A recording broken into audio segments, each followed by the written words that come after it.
Jumat sore saya dapat WA, Tulkiem yang WA, mo ngono lagi ngopo to janjane? Tak jalke wae. Pokoke ana WA, mo sak karepmu. Wong mo kuwi kan kudune buntute ana lanjutane. Anak mo ya wis. Itu jam 4. Lalu pas makan malam masuk lagi. Mo lagi opo? Lagi tak jawab. Lagi madang. Selesai. Tidak ada komentar lagi. Jumat malam sekitar jam 10-an WA lagi. Iki paling normal. Mo ngesuk aku ya diapeli isolasi mandiri. Lho tak takoni tak pikir kan kenang Covid. Kowe positif Covid po? Enggak. Lah ngopo isolasi mandiri?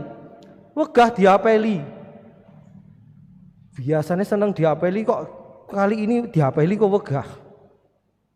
Ada apa? Lalu cerita 2 minggu yang lalu seperti biasa Pak Ijo malam minggu kan janjian apel.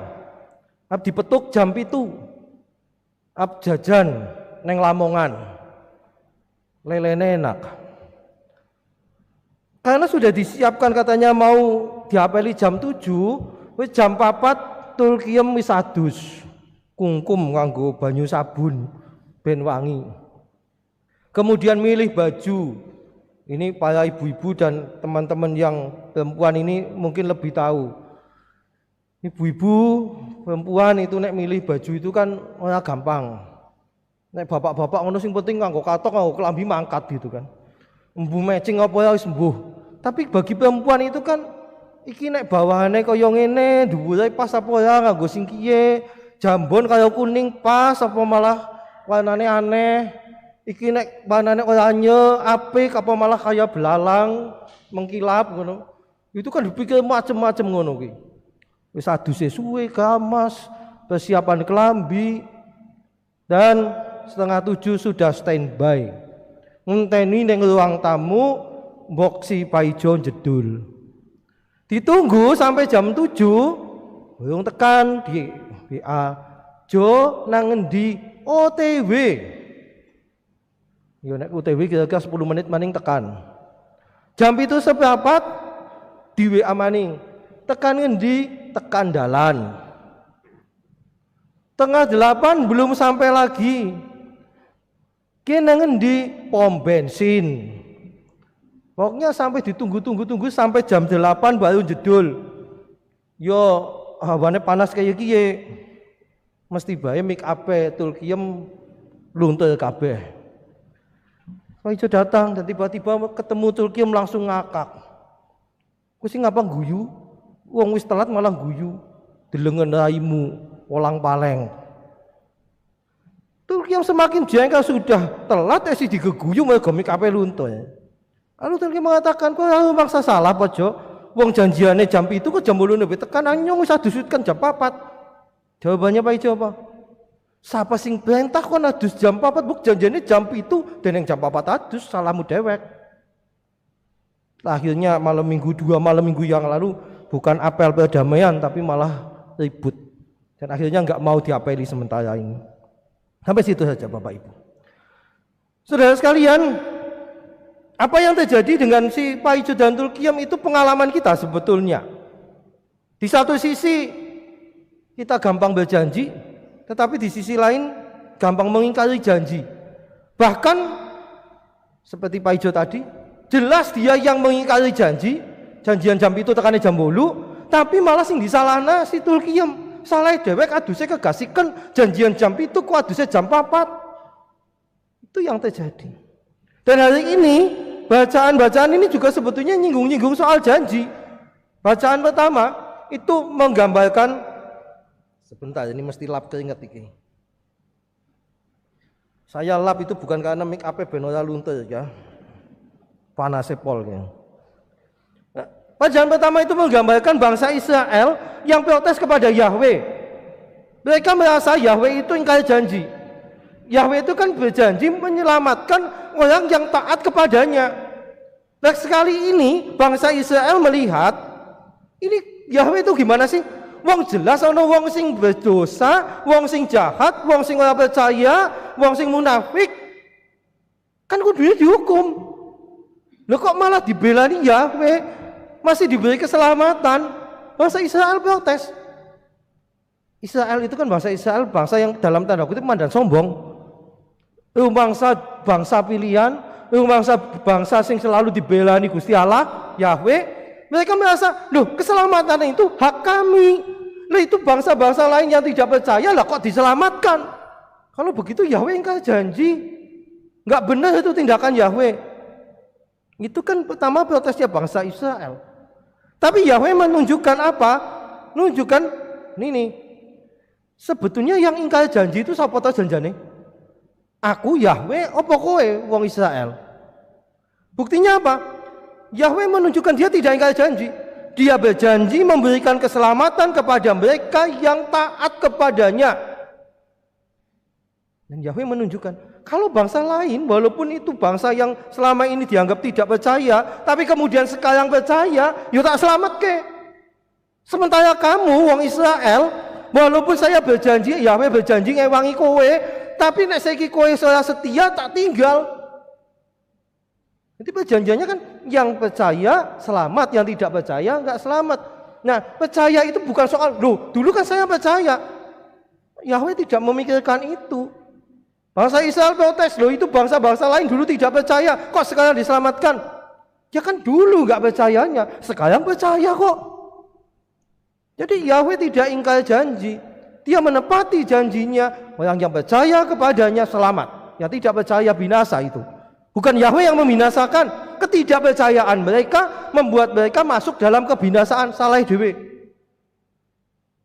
Tapi bangsa Israel ini, dia yang sudah tidak setia, memang dulu itu bangsa pilihan yang setia, tapi sekarang enggak setia, malah nyalah ke Gusti Allah, nyalah ke Yahweh. Ini yang jadi persoalan sebetulnya di situ. Jadi bibit-bibit bahwa kita gampang janji, tapi mengingkari janji malah nuduh wong liya ingkar janji, itu sudah ada sejak zaman dahulu ternyata. Ini yang menjadi keprihatinan, bahwa bangsa Israel itu yang tidak benar. Yahweh menunjukkan keadilannya dia, keadilan Allah itu berbeda dengan keadilan yang dibayangkan oleh bangsa Israel. Bangsa Israel mikirnya nek wong wis dosa sepisan, ya wis mesti cilaka, tidak selamat. Tapi Yahweh enggak. Orang berdosa tapi dia bertobat sungguh-sungguh, itu masih bisa diselamatkan. Saudara sekalian, Yahweh itu kan tidak pernah, Allah itu ya, tidak pernah melihat masa lalu seseorang, termasuk masa lalu kita. Sehingga walaupun dulunya orang itu atau kita itu pendosa berat sama sekali, tapi kalau kita mau bertobat sungguh-sungguh, Yahweh masih mau menyelamatkan kita.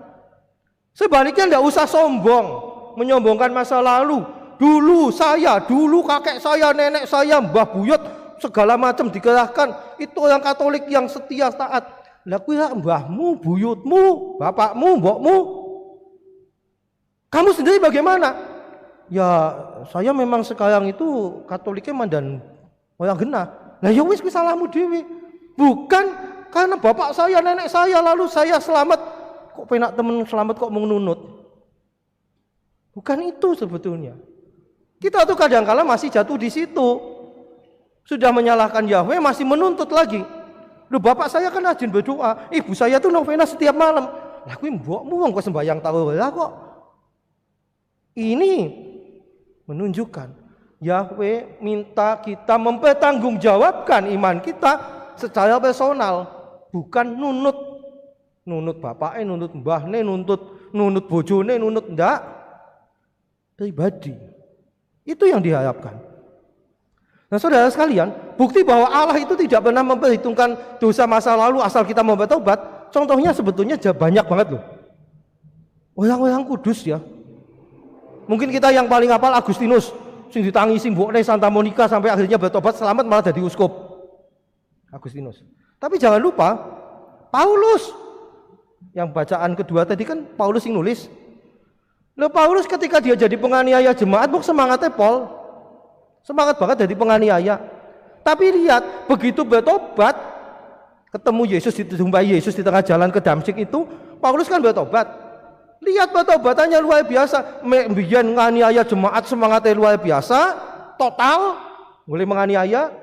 Nah, setelah bertobat, dia mewartakan Injil juga dengan total, dengan begitu luar biasa.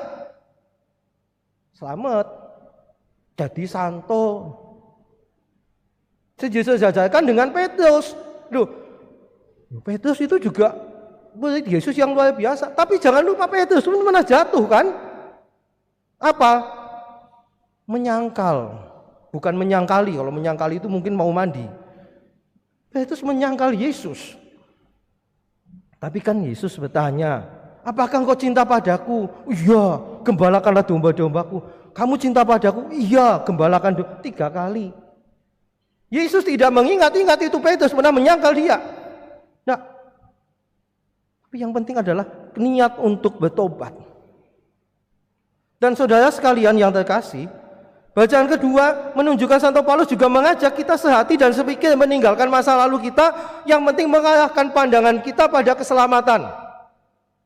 Walaupun Paulus juga mengingatkan, jangan mencari keselamatan pribadi, ojo golek selamat dhewe. Ingat bahwa hidup kita bersama dengan orang lain. Jadi jangan egois, jangan merasa lebih baik dibandingkan yang lain. Bangsa Israel tadi itu kan begitu. Menganggap bangsa-bangsa lain itu bangsa yang tidak mengenal Allah, tidak punya hak keselamatan. Bisa jadi kita juga begitu. Aku ki wong Katolik kok. Semoga tidak ya. Tapi kan kadang-kala ada orang yang merasa punya hak masuk surga lebih dibandingkan yang lain. Wah, wong liya atau maca kitab suci, aku kata maca kitab suci saka Kejadian tekan Wahyu kok. Pada awal mula sampai Amin. Amin itu kan penutupnya kitab Wahyu. Tapi apakah itu membawa keselamatan? Enggak.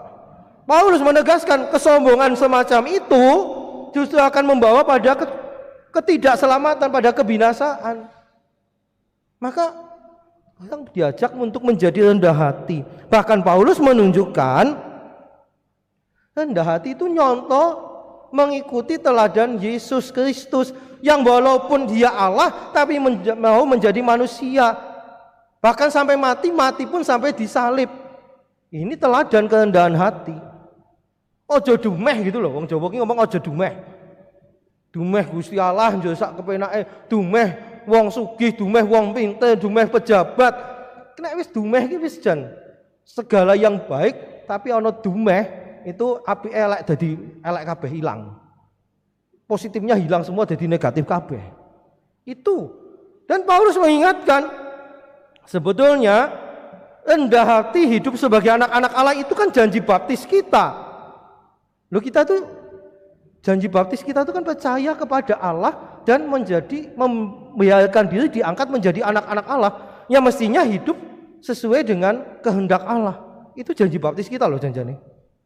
Nah, Paulus itu mengajak kita umat memiliki keutamaan rendah hati. Jadi bagi orang Katolik kerendahan hati itu hal yang mestinya wajib dimiliki gitu loh. Bukan tambahan tapi memang menjadi ciri khas yang selalu ada pada diri orang Katolik. Nah, saudara sekalian, kalau Injil itu ya, di situ kan justru menggambarkan juga masih ngomong soal janji.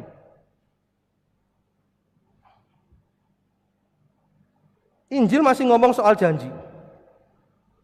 Tadi pagi setelah misa jam 8 bahasa Jawa yang mimpin Romo Ucup yang homili Frater Sabtono itu ada diskusi di antara kami para Romo. Sebetulnya itu kisah ini kok beda dengan bacaan dalam bahasa Inggris. Bahasa Indonesia itu kan anak sulung mengatakan iya tapi tidak berangkat. Anak yang kedua mengatakan tidak tapi berangkat. Tapi kalau dilihat dalam bacaan bahasa Inggris, kitab suci bahasa Jawa yang sudah diterjemahkan lagi itu, anak pertama bapaknya datang, kono neng kebon, moh, tapi akhirnya berangkat. Anak kedua, iya tapi ora mangkat, kebalik kan. Lalu ada diskusi, sing bener sing di. Salah satu rekan imam mengatakan, sebetulnya kita nggak usah mikir-mikir sopo sih anak pertama atau kedua, guys. Itu kan kisah ya toh. Tapi yang penting apa yang mau disampaikan di situ lewat bacaan Injil tadi. Ternyata Bapak Ibu Saudara sekalian, kita diajak belajar dari dua pribadi yang disoroti di dalam bacaan Injil tadi. Maka jangan lalu kita malah begitu membaca kutipan tadi malah jadi hakim. Wah, sing ora bener iki anak sing nomor 1, nomor itu soal kisah lah ya. Jadi jangan menghakimi malahan. Nek tuh menghakimi malah jadi dosa. Wong kita tuh diajak belajar dari dua pribadi, maka bukan mana yang benar, mana yang baik, mana yang tidak baik. Bukan itu. Yang pertama, kita diajak belajar dari anak yang semula menolak tapi kemudian bertobat. Karena di sini kan sebetulnya yang menjadi pokok itu kan orang yang mau bertobat. Bahwa semula dia tidak mau, tapi akhirnya menyesal dan berangkat. Itu kan pertobatan. Menyesal, sadar bahwa dia salah, mengecewakan ayahnya yang dicintai. Lalu penyesalan ini diwujudkan secara nyata dalam tindakan dia berangkat ke kebun anggur. Jadi menyesal bukan hanya saya mengaku kepada Allah, ya bukan begitu. Itu ya menyesal, tapi sampai pada satu tindakan dia yang semula nggak mau berangkat, menyesal lalu berangkat gitu loh. Ini kan sikap pertobatan yang bisa kita lihat dari anak yang semula nggak mau tapi kemudian berangkat. Loh, Tulkiyam itu kan cintanya luar biasa pada Pak Ijo. Walaupun si Pak Ijo itu janji gombal, kayak banget dihapusi gitu ya. Tapi kalau Tulkiyam ditanya, kok kowe sih gelem jadi pacarnya si Pak Ijo? Jawabannya apa? Wong cinta. Karena cinta, walaupun si Pak Ijo berkali-kali mengecewakan, Tulkiyam tetap bertahan. Sebetulnya sama. Allah pun juga begitu. Allah berkali-kali dikecewakan. Bapaknya ini dikecewakan anaknya, tapi dia masih memberi kesempatan kepada anaknya. Allah masih beri kesempatan kepada kita untuk bertobat. Mau enggak kita bertobat? Sekali lagi, bertobat bukan hanya asal ngomong saya tobat, saya menyesal. Anak kecil, mungkin kita juga punya pengalaman, nek digebuki bapak iki mesti tobat. Ngomong tobat ngesuke baleni maning. Maaf, sing mangan sambel kepedesan, wah tobat pedese. Sambelnya mangan maning enggak? Mangan maning. Ibu-ibu katanya begitu juga katanya, saya enggak ngalami ya. Ibu-ibu waktu mau melahirkan tobat, tulung. Yang tahun metu anaknya maning. Dene tobat metu maning itu. Bukan itu, tobat itu ya sadar ini salah, mandego. Lalu perbaiki. Itu yang sebetulnya diharapkan. Allah itu enggak memperhitungkan masa lalu kita. Yang penting tobat sing bener gitu loh. Nek ngerti salah mandek. Jangan seringkali itu kita jangan ngerti nek salah tapi tetap nekat gitu loh. Kowe ngerti kowe salah, ya ngerti, dene nekat. Lah wong kepenak. Bocah nyontek nang sekolahan, untung saiki online ya. Nyontek kalau konangan sinek online. Coba ditanya, kowe ngerti nek nyontek salah? Ya ngerti mo. Dene dilakoni wong kepenak rasa belajar bisa jawab.